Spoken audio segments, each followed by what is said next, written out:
Sadly, I'm announcing my retirement immediately. I've been struggling a bit with some injuries. Specifically, I got a herniated disc in my back from last year all the way back to when we played the Knights in Fiji, and managed it all right, and kind of deteriorated a bit.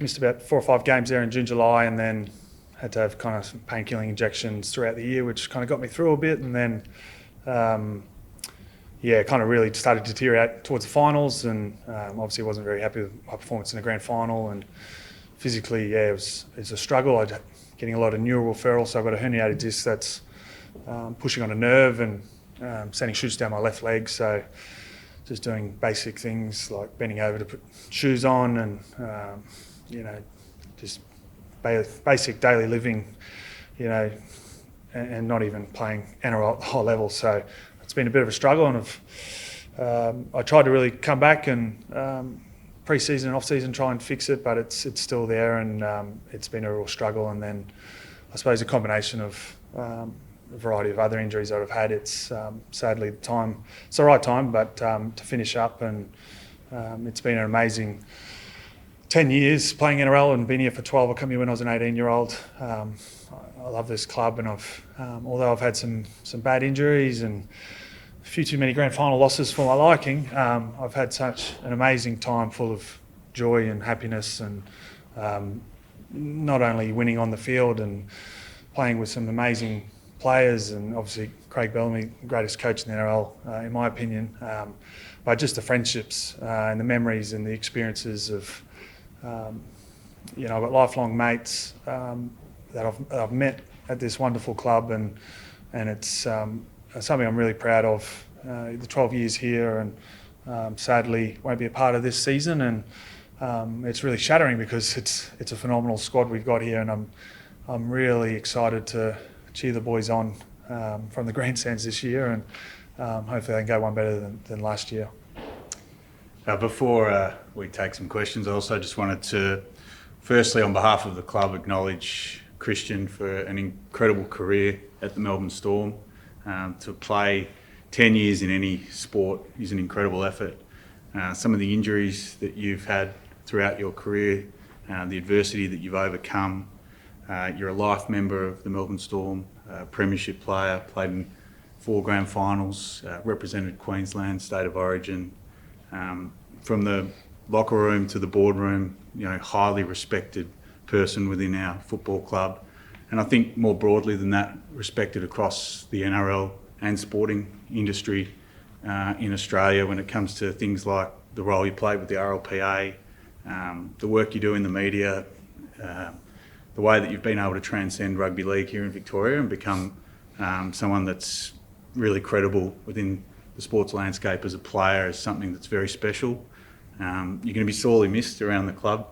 Christian's the guy that often comes into the administration area, knows all the names of all of our staff. So when I say that, the contribution you've made on the field, unbelievable, but the contribution you've made off the field is something that's very special, and we're all extremely proud of you and the career that you've had, and we respect how difficult this decision has been for you, but you'll always be a Melbourne Storm person, you'll always be a Melbourne Storm player, and I'm sure, no doubt, down the track we'll see you back here in some way, shape or form. Hopefully not taking my job, mate, anytime too soon, but on behalf of everyone at the Melbourne Storm, congratulations on an incredible career. You should be really proud. Thank you. If I give a lot of thank yous, particularly to my family. I wouldn't be in this privileged position to be an NRL player if it wasn't my parents and all their sacrifices, and as a kid driving me all over Queensland and stocking me up in food and making sacrifices and driving me to all the games, and they've really helped me through the tough times. My mum's come down when I did my first ACL. My sister come down when I ruptured my Achilles. So it's been a real team effort, and they've really rid the wave with me. And then also my partner in the last few years. It's been really challenging, I suppose, coming back from injury and trying to get back to the level where you're at. And I've really struggled a bit with that. So having her with me has been really good. damn. You went early. You lasted a bit longer. I just spoke to the players and I started tearing up then, and I thought I'd be all right for this, but I'm really grateful for the career I've had and all the memories and friendships. So big thank you to everyone, and can't wait to watch the Storm hopefully take the premiership out this year. Christian, as the pre-season went on, mate, were you sort of, did you have a hope in the heart that you still might be able to play, or did it sort of make it clear to yourself pretty early on that you probably wasn't going to work this year? Yeah, I was really trying my best, and I think that's the frustrating thing is probably the last 2 years since coming back from the Achilles, I've tried my hardest to apply myself physically and get back, and it's probably a combination of things, but yeah, I've just kind of struggled a bit there, and and this pre-season's probably been pretty similar. The body, for 10 years of running into Junior Paulo and Hargraves and Payne Haas, it's you get a little bit banged up. It's a wonderful game, rugby league, and it's such a privilege to play in it, but also it takes a toll on you. So I've been so lucky to have so many benefits of playing, and we're highly compensated, and it's a great lifestyle. And but yeah, it's the right time with my body. 12 years playing rugby league, in the NRL, and 10 in the NRL. It's been a bit taxing on the body, but very grateful. Will you need some surgery or anything like that with your back, or how do you plan to sort of get that to a place where you can have a good life? I went and saw a neurosurgeon, had a couple of medical opinions, and that's why there's probably been a bit of a lag between me being away from the club, as people probably have noticed, getting some medical opinions, and I suppose just weighing it all up. So the opinion with a herniated disc, after 4 months, if they don't, sometimes they can naturally correct themselves, but after 4 months, generally, surgeon, well, of course surgeons want to operate because it's a good coin, but they recommend surgery. So I'll be probably looking at a discectomy to shave back the disc that's pushing on nerve, and it was manageable, but I was, as I've said, probably taking a lot of neural meds, a lot of painkillers, and it was having a bit of a toll on myself away from the field. So it wasn't probably the healthiest way to go about it, but it was a bit of a struggle. Was there a moment, Christian, you spoke about how daily tasks at times become difficult? So was there a time where you thought you were struggling to put the washing on and you thought, I don't know what to do? Yeah, my girlfriend, I think I should have used that excuse a few times. Like just waking up and it's on the left side, so just like it feels like your glutes kind of on fire, and then your shoots, like I'd sneeze and you'd get a huge neural shoot down your leg, and times like that where you're kind of, with my injury history and what I've been lucky to be able to achieve, it's kind of like, well, I've got a long life to live after this, and I want to be healthy, and I'd love to have a family and go down the park with my kids and play sport and be engaged in a real active lifestyle. So kind of come into consideration, yeah. Is it a bit different with the herniated disc, that if you do your ACL, you kind of know there's a step-by-step process to get back, whereas the herniated disc is a bit more unpredictable. You're not quite sure how you can rehab it if at all. Yeah, it's been really frustrating. As I've said, I've had it for 10, 11 months. I got it when I went to Fiji, which is almost a year ago. So it's really different. There's no uniform, I suppose, rehab or the way they operate. So it's some guys, well, we've had a few issues with backs, but they've corrected themselves. But sadly, mine's probably heading the other direction. So it's been disappointing when you really pride yourself on trying to work hard in rehab and get back on that field. And that's probably what I've based my career on. I'm obviously not a big, powerful guy, but I like to think I have a good work ethic, and that was a frustrating thing. You put the work into rehab and applying yourself, but it's not a linear thing, and I probably wasn't getting the return that I was hoping for. Christian, can you give us an insight into some of the conversations maybe you had with those people closest to you, with your family and things like that, in the lead up to making this decision?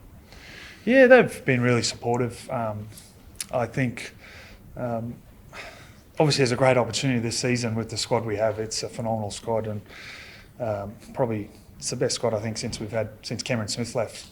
So I'm so high on what this team can do, and obviously disappointed that I'm not going to be a part of it. I didn't even get to round one. That's just the frustrating thing. But for me, footy's been a great lifestyle and a great job, but it hasn't really. It's not my identity, and I suppose it's a great job to do, but I like to think there's a bit more to me that, and it kind of became.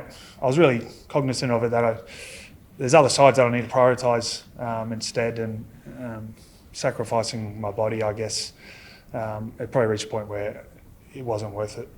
I guess on that, Justin said you've transcended the sport, you've transcended the Storm. There's lots of cameras here today, there's lots of people interested in what you have to say. Can you, I guess, sit back and reflect on that and what an impact you've had on the NRL and the sport? Oh, I don't know about that. I think, I love the sport. Growing up through Townsville, Gladstone, regional Queensland, ending up in Brisbane, I have a real appreciation for what sport can do in communities. I think it doesn't matter the skin colour you have, your sexuality, or where you're from, or how rich you are.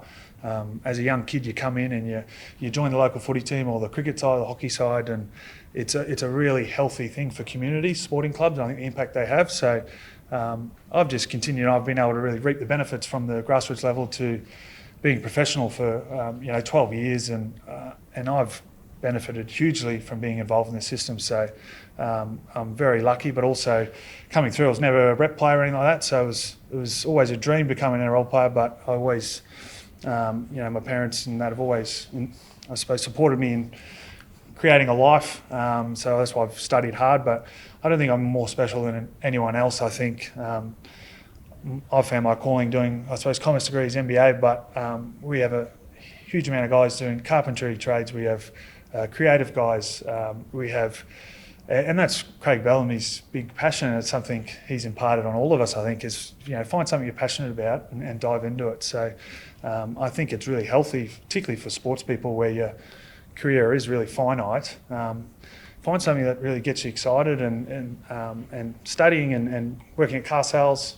Shout out to our great sponsor. They let me come in and work there last year, and that was a great experience. But I think also having that balance in your life, I don't know, I suppose compare it to investing in the stock market. If you've put all your money in one share and it tanks, you can struggle a bit. Whereas if you have other things outside of footy going well for you, it really helps through the tough times. And I found that I've had 3 season-ending injuries. I've been dropped, lost captaincy, struggled to get back into starting position. So there's been a variety of things that I suppose take a bit of a toll on you mentally. But I think having that balance of your life and also have a great support network around, it's really healthy. I don't know if I answered your question there, did I? But all that variety of stuff aside, how do you hope your teammates remember you? Well, I just hope they remember me as a guy who cared for them, and I suppose being an advocate for the players and good conditions. And I was really enjoyed my time being the RLPA on the board there and striving for good working conditions for players. And I'm so proud that we got the first NRLW collective bargaining agreement done. We got great protections for minimum salary players and injury hardship funds that really support players, because as I've probably come to learn in my 10 years here, it's a pretty tough game, this one, rugby league, and it's bloody great to watch on the telly, but you do pay a price physically for it, and obviously the benefits outweigh all of that. But it's been great, and I just hopefully I've been a good presence to be around, and I've got so many great friends from the locker room that's the thing I'm going to miss probably the most, is the banter and just hanging around and chewing the fat, and the relationships. What happened in the dressing room? What did you tell your teammates? And I don't know, was there something that one or two of them told you that stands out? Oh, but I just spoke to them then, and I struggled to get my words out, didn't I, Rodski? I was. You went early with I thought I'd cry, but maybe a bit later. But I suppose that. I'm just, some of my best mates there, like Cameron Munster. We've been together since 18-year-olds down here, and living together, and being his best man at his wedding. It's he's a great friend of mine, and we're very different people, but I love him dearly, and a whole variety of guys here. I was sad to learn. I was actually going to introduce my retirement as announced, since Cameron Munster is the oldest player at the Storm, but he's sadly the second oldest. 2 years older. But it was tough talking to the players, because I care so much about them, and it's obviously a bit of an emotional time. Christian, we know the battles you had with your legs and back and things. There was reports you had a concussion in the off-season and a few things like that have thrown you around. Has that been an issue for you? Were you getting concerned about that part of things as well? Yeah, obviously with the history I've got, I've had a few concussions over the years, which is really scary. The science isn't perfect, but we certainly know you don't want to be taking too many concussions, and it's certainly an area. I think the NRL, to be fair, have really improved, and they're doing as much as they can to make our game safe and the protocols around it. So, I suppose I feel all right now cognitively, but who knows what's down the track. But I think adopting best practice and listening to all the best neuro doctors we've got there and the research, and it's worldwide an issue for all contact sports, I think, that everyone's going through. So, it certainly is a concern for, I suppose, all sport, but touch wood, I'm going all right at the moment, and I think I'll be all right, but you don't really know, I suppose. How concerning, for you in particular, because you've invested in your brain, you've done all sorts of work, at university and so forth, to see that side of things creep in, even if, as you say, you've got bigger things to, if you're back on things? It's a huge concern for the game, but as I said, the NRL have, to their credit, have done a good job, I think, in really leading that and trying to drive standards and engage the responsible practitioners. And I'm not one of those guys who does my own research on Instagram or TikTok or whatever that rubbish. I trust people who dedicate their life to understanding it and fully, I suppose, put my faith in what the best practice is. So, I know the transition's always difficult from playing to doing what's next. Do you have a clear thing in mind? Do you have a few things you're going to dabble in? How do you think you're going to make that a switch from playing? Yeah, I'm not too sure, to be honest. It's all kind of come a bit earlier than I thought. I thought I'd maybe have another year or two in the game and would work it out from there. But not too sure where I'll end up. But as I said, sport's been so good to me, and I have a real passion for, I suppose, the commercial side. And it's a great club. So if I could somehow come back one day and carry Rodski's bag, maybe that'd be quite exciting. But I think I'm going to have a good break with my partner and maybe get overseas and just really kind of close that chapter and I suppose not jump into anything too quick. Anything off limits as a pro athlete you're looking forward to getting stuck into, army or margarita? Oh, You better be careful of the blowout, actually. I'm looking forward to a Friday Arvo beer on Swan Street. I haven't been able to do that for a long time. Ever really. But it's nice. It's just going to be good, and being a bit more social, because obviously as a footballer you've got to be a bit disciplined with how many times you're going out and eating whatever. So I don't think I'll blow out too much, hopefully not. But You've always been good for a quote for rugby league in Melbourne. Who are you going to hand the torch on to now? Oh, geez, who we got? We got some really, really exciting guys, and it really excites us. Me watching from afar, our footy manager Frank, and I think there's a sleeping giant in terms of the Victorian Rugby League down here and getting locals playing. We've seen they're starting to emerge, and obviously we've seen Sua Falongo and some other Victorians, and I think you look at Penrith and such a juggernaut they are, and the nursery that player after player that whole region is developing, and they're growing up as mad Penrith fans. And obviously Panthers are doing a fantastic job in getting that talented kid and nurturing them into fantastic NRL players. But I think it's exciting for Victorian juniors that the club are really taking the reins of trying to create a team full of Victorians, because we haven't had that. But that really excites me. So hopefully a few years down the track, we start to see 5-10 Victorians making up our Melbourne Storm team, and also having a women's team would be really exciting. I think they're building the foundations to bring that team in and have the levels of coaching young girls at a junior level and really developing them, and then having an NRLW team down here would be really wonderful. Christian, you're a Queenslander, you came down here to play rugby league in an AFL state. What's that experience been like, being a Storm player in Melbourne? And can you recount, wearing the demon shorts and being confused with Demons football, was that the highlight of your time? It was when I did my ACL. I was walking around to the Amy Park imaging, and the typical journos were just hanging around there on a Monday, getting the scoop as they always do, and poor bugger thought, Demons are my team obviously, and they thought I was an injured D. But yeah, it's Melbourne's a wonderful city, and they just love top quality sport, and I love how it's not mutually exclusive. You can go for your Collingwood, your Carlton, and get behind us at the Storm, and I think the founders of the club have done a good job at setting that. That we're not trying to be Collingwood down here, we're trying to fit in with you guys and be your second team, and hopefully the way the players have conducted themselves, I suppose, away from footy has created a positive, I suppose, environment for fans to engage with us, and we love, and that's going to be one of my greatest memories is running out on Amy Park with the Purple Army there. It's a great stadium and a great atmosphere made by all the committed, diehard Melbourne Storm fans. So I'm certainly going to miss that.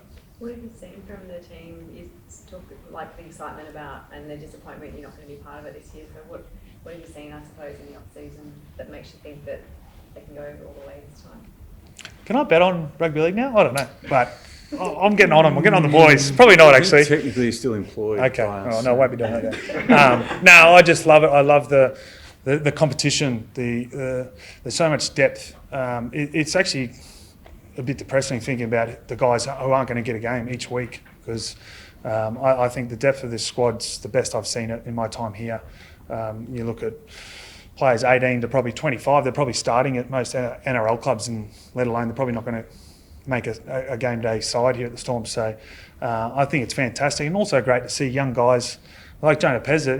The easy option for him is to go play NRL regularly elsewhere, but he loves the club so much. He wants to stay for the long haul, and he's committed to, I suppose, the long-term growth of him as a player and person, and we love having him there. So I just think there's so much depth across the team, and you bring a guy like Stefano in, I think when he arrived, I knew it was probably a good time for me to exit. He's a really phenomenal athlete. He just moves so well, and he's a skillful guy, and I think as an endangered species, us white front rowers, the emergence of Pacifica and Maori players, it's been so amazing, and to see the wonderful stories. We've got Tui coming from a very remote island of Fiji and being a great representative for his people. Justin Olam and a variety of different nations, Pacific nations, contributing to the colour and the diversity of our game. It's a huge strength, and particularly with the expat population in Melbourne, it's great to have all those guys here. But it did make my job pretty hard in the end, so it's probably a good time to exit.